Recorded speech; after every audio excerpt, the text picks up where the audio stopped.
let's go ahead and plunge forward then. We left off in the Rand article. So, if you don't mind, if you guys could reiterate what we were talking about today, that'd be great.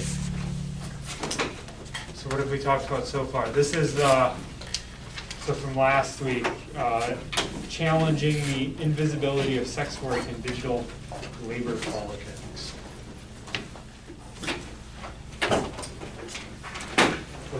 What insights do we have about sex work and or digital labor so far? I talked about like a little bit later about like the reviews and reputations and like how now that it's digital, it's like more of like the sex work is like an act, and so it's harder for like women to like you build up your platform, and so if you can't like switch to different things, like yeah, but that's like, and like how it's like kind of like monopolized in that sense. Yeah. So we talked about that was one of the themes that we're picking up on, right? So like we were left off talking about the various themes that our author finds when she interviews different digital sex workers. And that was one of the things that our author finds. So what else did we talk about? What about before that?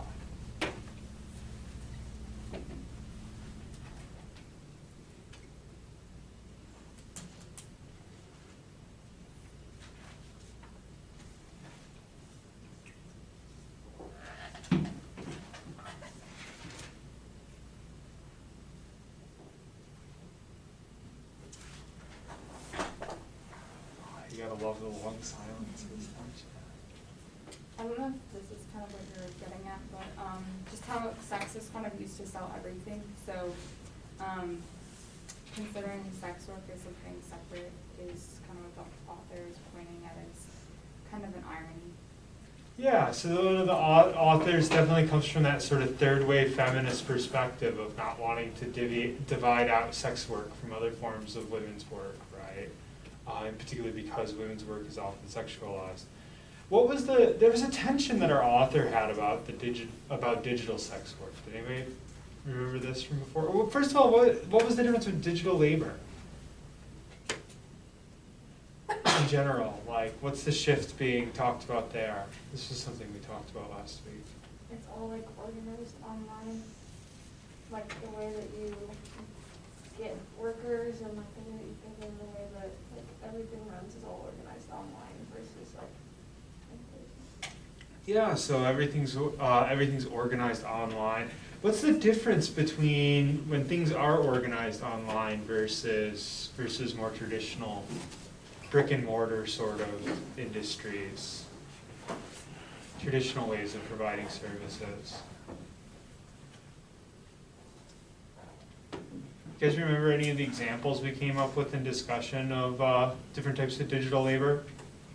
It's like more based on like individual, like on the individual, because like with Uber, for example, like it's not like a taxi because you're not using like a company's car, you're using your own car. Then you have to like build a reputation, and then if you were to like move to another platform, your reputation would just go away and you have to start over. Yeah, so we were talking a lot, and that ties in with that first theme, right, the monopolization of an industry and how that works within digital platforms, yeah. Yeah, so everything's more based on individuals, there's less of in some ways there's less support being provided, right? It's not like, and we gave the example of Uber, right? And we talked about like the difference between a taxi service and what Uber does, right? So basically, much as other parts of our job, whether we're talking about, and somebody I think came up with the example of talking about medicine being done on digital platforms, or these variety of different industries that are now digitized, right? Rather than having a store where you provide craft goods, you instead like make crafts and post it on Etsy, right? Whatever it is, right? Sex work likewise has shifted to the digital, right? And our author's interested in what are, on one end, possibly the opportunities of that, and what are the downsides of that, and sort of judging like what is digital labor doing to sex work, right? And the first thing we had is this monopolization, right? That we have people being sort of trapped inside of whatever platform they use because of the profile they built over time. Okay, and I wanted to keep on moving through these sort of, so 48 is the page where we get our next theme. So our themes of what she finds, one is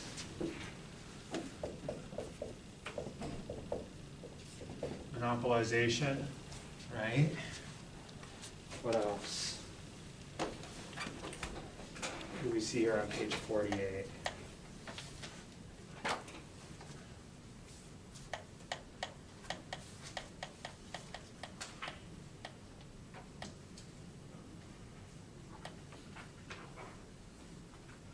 What's our second theme? Yeah. Power, access, and reach. Yeah, and what's this theme about?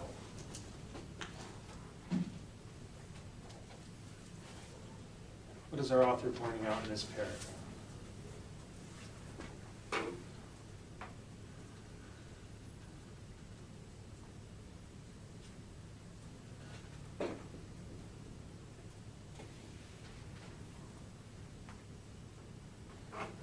What's different about digital sex work in terms of power, race, and access? What do you think traditionally does sex work? If we were to go back before the digital, who does sex work for a living? People who need money. People who need money, right? And who, if we were to delineate out which populations are probably most in need of money? Minorities. Yeah, poor populations, minorities, right? Stereotypically, is anybody aware of, there's actually like a whole literature on like race and sex. There's huge literature on it actually. In fact, like I'm teaching a class on race and ethnicity, and our article for this week is on like the Caribbean sex trade. So, does anybody pick up on culturally in images that we produce, who's actually supposed to be the most attractive? Especially if we're talking about feminine beauty. What population is supposed to be the most attractive?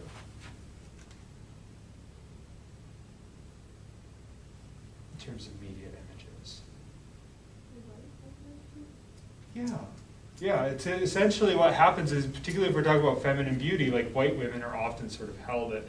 And often when we have minorities being sexualized on television, like it's usually like lighter skinned minorities, or it's people who more approximate the facial structure of white people, right? And so in essence, like we often delegitimize minority sexuality, right? So if we're thinking about prostitution more as access to a way of working that women have, right? And that very third wave feminist way of thinking, right?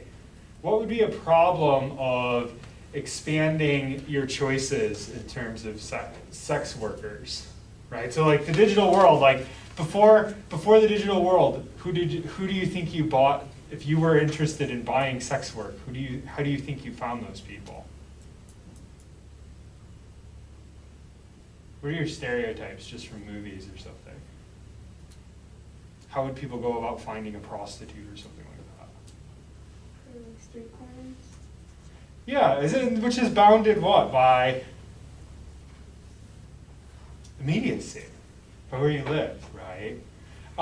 So in a lot of ways, what our author's arguing is like if you wanted to hire somebody via digital sex work, are you bounded by, like, if you wanted to watch somebody be naked, you had to go to a strip club back in the day? Are people bounded by that anymore?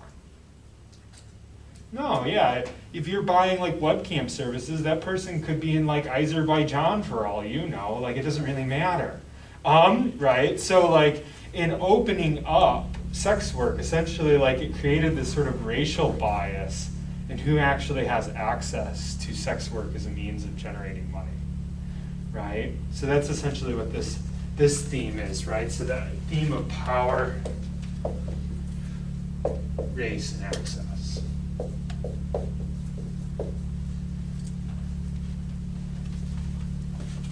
There's actually like a bigger literature on criminal opportunities in the digital age that like we don't usually think of things that are illegal, or in this case, things that are taboo as being opportunities, but they kind of are, right? Like being able to have the ability to, I don't know, steal a car is better than not being able to have the ability to steal a car if you're talking about people who are poor enough that they're on the edge, right? And so much in the, like in the greater literature on like criminal opportunity, right? When it comes to sex work, it is a form of opportunity, even if it's not the one people would prefer. And so closing people off from that inevitably makes the lives of some people worse, right? And that's kind of the idea.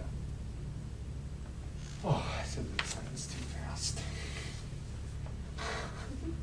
I hate it's so weird getting winded speaking for me. When like it's one thing like when you're running to get winded, but like I probably said this before because I talk way too fast because I'm from, you know, northern Michigan and everybody talks fast. And I run out of air. Okay, our next theme on page 48 as well. What's our next theme after power, race, and access? What is she finding when she interviews digital sex workers?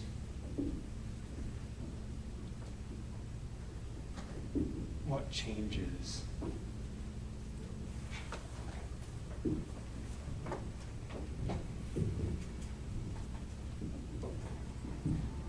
What's our title here in the middle of the page, first of all? We're talking about a theme. Bold print is usually a good way to find it. What's our next theme? Intermediary fees. Intermediary fees. What do you guys, even if you were just to guess, what do you think this refers to?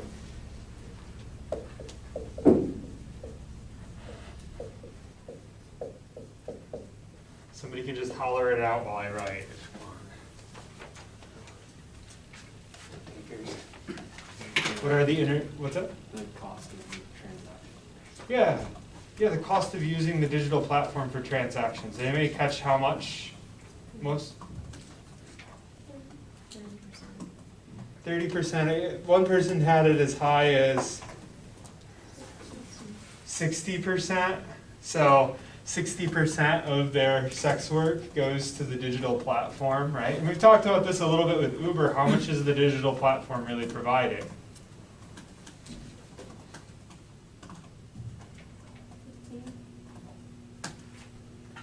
What's that? Like 15, No. I'm saying like how much does the platform provide the worker? How much is it doing? How much cost does it run? How much cost is there to run the app for Uber? Like none, yeah. So like you're talking about people paying larger fees, right, than they would have without the digital platform, right? If you're in the case of sex workers, up to 60%, 30 to 60%, right? For using a digital platform, that the cost of that transaction for them is almost nothing, right? So that's one of the major themes. There was the one example. Did anybody catch this example? This is in the second paragraph of the person, which traditionally people paid fees, right? Anyway, so like exotic dancers, strippers often had to pay fees for each dance that they did. What happens if they don't make enough money? So does anybody know how strippers make money?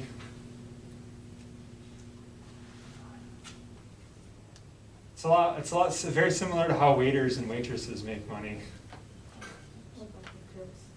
On tips, right? So like, let's say like in a hypothetical example, you had to pay $30 for each time you went up and danced. What do you have to actually do to make any money? You have to make over $30 in tips, right? What happens if you don't make $30 in tips? You lose money, right? And the same thing is like, you know, you might not lose money as a waiter or waitress, but you also like often don't really get paid if you don't make tips, right? In the same way in the exotic dancing industry, that's how they make money.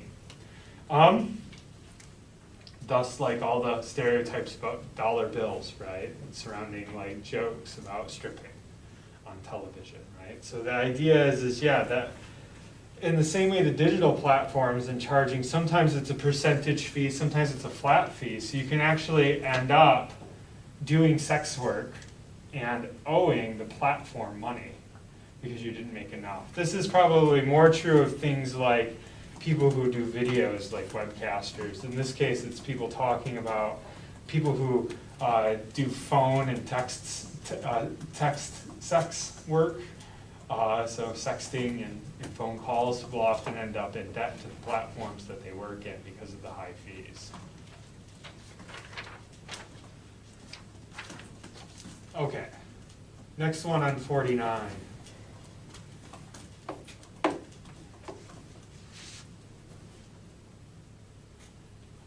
And going back to like, these are often themes that you could talk about for digital labor in general too. And I think they're interesting if you read them that way as well. So they're both sort of a gender piece as well as, if you will, a labor piece.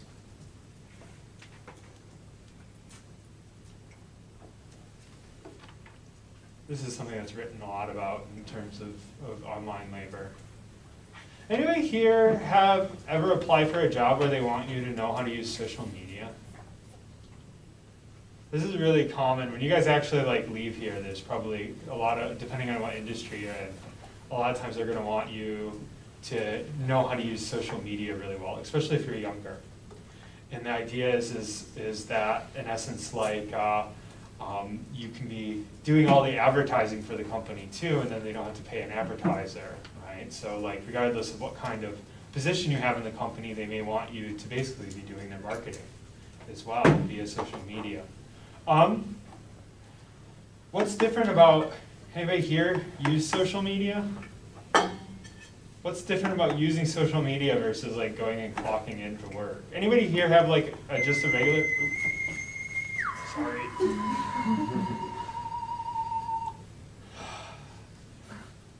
I'm so frustrated that I think they sold, like when I registered to vote, I think the state sold my phone number. I get like a ton of party-related text and phone calls, like over 10 a day. I'm really kind of irritated by this. Anyways, it's neither here nor there. So like, how does if you're doing social media for a company, how does doing social media, like just in your own experience of doing, like interacting with social media, how's that, especially if you're trying to get your reach out there as far as you can, how's that differ from sort of like going in, clocking in, and doing an hourly job? What's different? What's that? It's constant. You have to keep up with it. Yeah, it's constant, right? A lot of times we think of like the ways in which the internet has actually sort of like created, in a lot of ways, all these forms of unpaid work, right? And this is almost in every industry. Not to like, and this isn't me complaining at all, this is just me using myself as an example. You know how many emails I had when I came into work today? So I didn't this weekend check my email. Guess how many emails I had? 94. I had to answer 94 emails. It took me 2 hours before this class to do that, right? Anyways, like, that's like just 3 days, right? But when you do it every day, like I normally do, weekends, weekdays, evenings, mornings, right? I don't really count them. But if you're busy over a weekend and you don't check your email, like you realize how much time outside of like normal constructed work life you actually work. And now that's not me like saying like, that's not specifically because I'm an educator, right? That's almost in every industry. Regardless of what you do for a living, your boss can email you at 10 o'clock at night, and if you get that, it's very likely you will email back, right? In the same way that like if you're doing some social media stuff, right? In essence what you've done is you're often doing unpaid labor. There's also a distinction to be made here. So, actually no, I'm going to back up. Did anybody notice anything specific about this form of unpaid labor that's being described for sex workers here? Anybody have any notes from when they read it originally?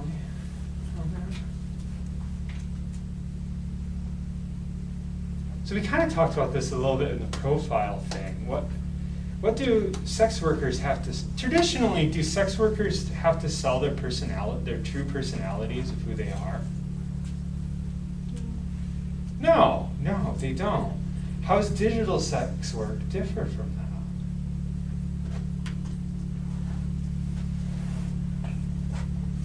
Not if it's like linked to your social media anything that people can find you and like see everything about you, or like if they find your Facebook and see all your personal information, so like then they're finding out like who they truly are. Well, and a lot of times people are promoted, it's promoted to do that, basically to make it so that like it's linked together, right? And it talks about things like people blogging, right? And it's not necessarily that they're blogging about like, you know, I don't know, like posting like things that are very highly sexual. It's quite literally like, you could just read their blog as they talk about, I don't know, that they went out for pizza or whatever. And then like people who buy sex work find themselves more connected to this person, which actually increases their marketability. So like, there's a lot of the people have this sort of like, they call it, they have to present their actual personal self, right? Once again, there's a larger literature within stuff on digital labor that essentially more and more often is the case, right? You don't necessarily just sell your work, you actually have to sell yourself. Like quite literally, not you sell yourself in the like Marxist sense of the word that we talked about it before, but your entire self, your person. Your private self. And this often involves this weird like mixture or slipping between like what is supposed to be free time and work time, what's supposed to be fun and what's supposed to be labor, right? In various ways, these sort of things are becoming conflated. Do you ever hear, has anyone ever heard of like weird stuff around like, and some, I say weird, like it could be positive, it could be negative, but like what it's like to work at a place like Google versus like most jobs? I saw some nods. Do people know what's different about? Well, I know, my dad does like business deals with them sometimes, so, but I just know that like they kind of control like a lot of different aspects of your life. So it's like, I don't really know, but like everything that you do revolves around Google. So it could just be like your social life, and like you basically live at your office, and it's like they're very connected to your personal life. That's what I was trying to say. But Yeah, and to some degree, like that divide between the personal and also like what's fun and like what's work it becomes really removed from each other. So it's things like, you know, Google headquarters has a bar at their work office, right? So the idea is when you're done working, you should like go out to drinks with the other people there, right? They also have things like in-house daycare. So like your kids are even like, you know, and all these sort of like, there's, you know, places to get massages at work, there's, right? And so the idea is like, in some ways, like it seems like something really positive in one way, but it also becomes like this sort of like, what's being referred to in the article as presence bleed, right? And so what you're seeing is like, in a lot of ways, with sex workers, the exact same thing is occurring, right? So this idea of having this presence bleed, like this removal of sort of like the difference between when they're at work, when they're at home. Traditionally, where do people do sex work out of? Sounds like a really weird question. And it is, but anybody know? No, they make a big deal that like people didn't do sex work out of their house before. Like before it was like people specifically, like if you're a prostitute, you went to a hotel. You know, if you're a stripper, you went to a club. When you left those places and went home, home was a separate space, right? Once again, that's not true anymore. Now most people who do sex work are doing it quite literally, you know, streaming video-wise out of their homes themselves, right? So that's removed, no longer removed from that. I kind of like moved between these two themes and combined them, which is the rewards and incentives, the embeddedness of free labor in the everyday life of sexual entrepreneur, right? So like, much like what? And so basically what do they find then? So if we're to summarize, what's our article's take on digital sex work? Especially if it's related to other stuff on digital labor.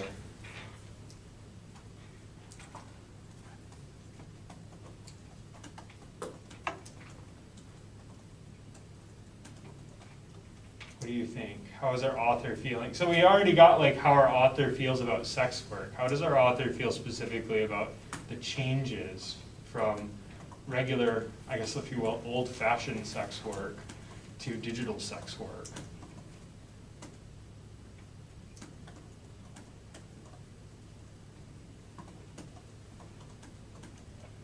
I'm just asking you to condense what we've already said. So if you just look at your notes.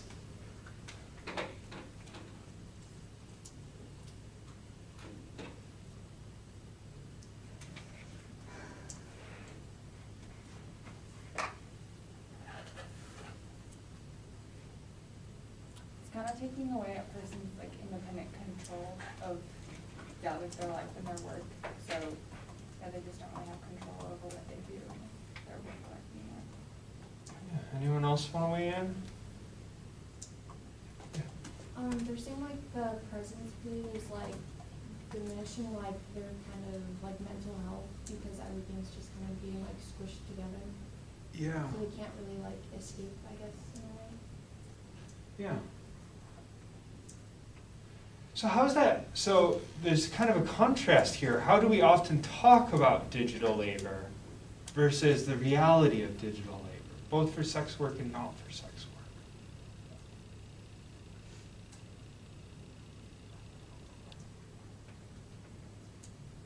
We talk about it as something liberating, right? It allows you to pick your own hours, you have freedoms, you can set your own pricing, like basically like you are the agent in charge of your career. You're an entrepreneur, right? This is actually like, when it comes to the gig economy, everyone's an entrepreneur. That's how it gets talked about, right? Like, there's nothing holding you back, there's no structure in the way, right? But in reality, what does it do? It's exceptionally structured. It's extremely exploitative, right? It actually is more controlling, right? And this is actually an irony, and we're going to see a lot of this irony later in the week when we do the body stuff, because in essence what you're seeing is you're seeing something that's supposed to be freer often is less. Yeah. I feel like we saw that a lot just with like online classes and just Yeah. we were supposed to have more time and more freedom with what we were doing, but we often, a lot of people, I think the consensus was, we felt more trapped, like we didn't have that structure that actually gave us more freedom than, yeah, just the online stuff. Yeah, yeah, and I think that's a directly like that's a great example. You guys have all taken part in what is in essence a digital form of work, right? Because like you traditionally have been students in person, right? And as things became more digital, what happened? Yeah. For those of you who were here last spring, were you here last spring, or are you a sophomore? For those of you who were here last spring, what was your experience of moving into a digital way of doing things versus an in-person? It sucked. Elaborate, yeah. Yeah, I just felt more burdened and like just tougher. And I just wanted to be in class rather than looking at a screen all day and stuff like that.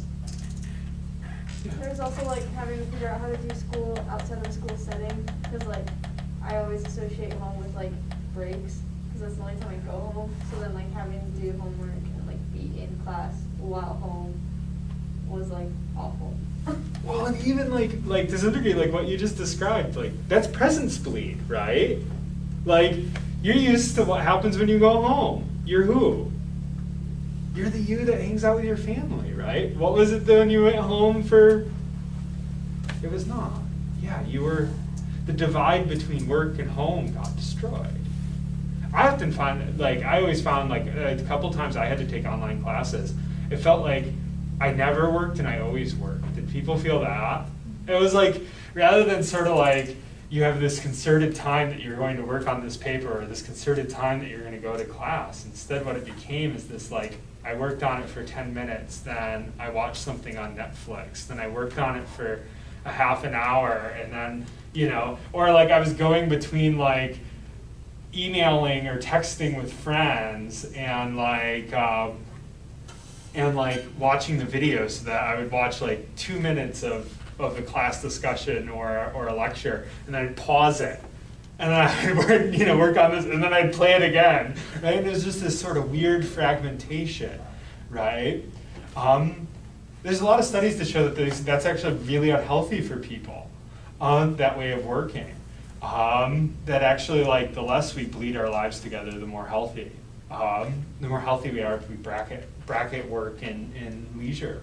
But yeah, with the digital, we've seen like the disappearance of that, right? And so in essence, like, as weird as it says, like, to say it this way, your experience of being a student is probably pretty comparable to people's experience in being a sex worker, right?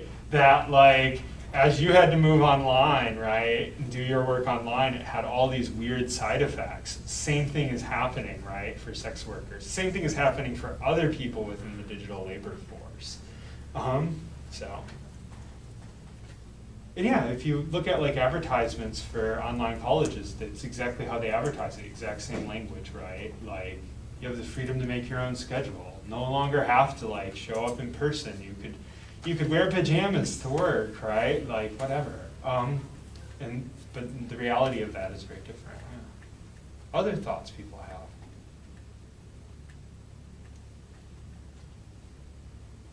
Good connections. So where are you guys at? Do you want to start a new article, or are you burned out? We have 2 more articles this week. We can either, I think we can probably get through them. I know like we've been behind historically, but if you guys are feeling burned out, we can close out for the day, or we can move forward. It's up to you guys. Do you want to talk about sperm banks and disability? Okay, we'll hold up. We'll bracket it. Enjoy having a little breathing time before you guys' next class then.